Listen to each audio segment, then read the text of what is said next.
Eduardo e hoje estamos jogando aqui com a Karen e com a nossa série de Camille jogando.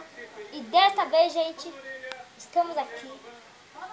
Bem, a Camille está doente e ela foi pro médico, então a gente vai gravar com a Karen, né, Karen? É, eu vou jogar um jogo de esse daqui.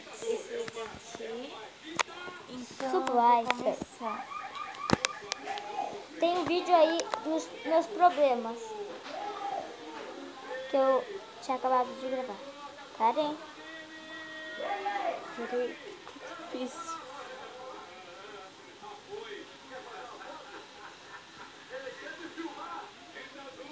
Karen! Então, tá carregando, demora um pouquinho, porque eu abaixei agora esse jogo, então por isso que tá demorando. Ele é muito legal. Dudu.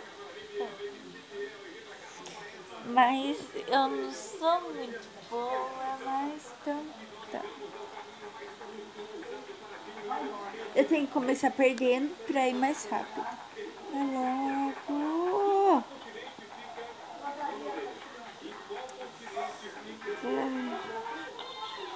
Com certeza eu tenho mais dinheiro que você. É, com certeza, Dudu.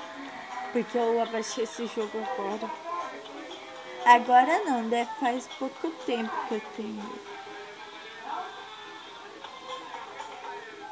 Aí ele pausa, ele é ruim.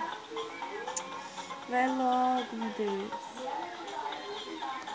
Então tá, ó. Já tá indo. Eu tô no Coelho da Páscoa, porque hoje é Páscoa, né? E tá bom. Eu tô começando. É que ele fica pausando. Travando, é. É ruim, daí eu fico perdendo. Vai deixar aí o dedo com band-aid? Peraí. Eu vou lá pegar aqui. Então tá. O celular tem muita memória, Karen? É, né? Ó, eu vou ter que perder então só um pouco.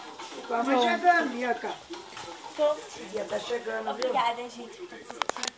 Vocês não mostram essas coisas. Hoje foi um vídeo até que não foi tão grande assim, né, Karen?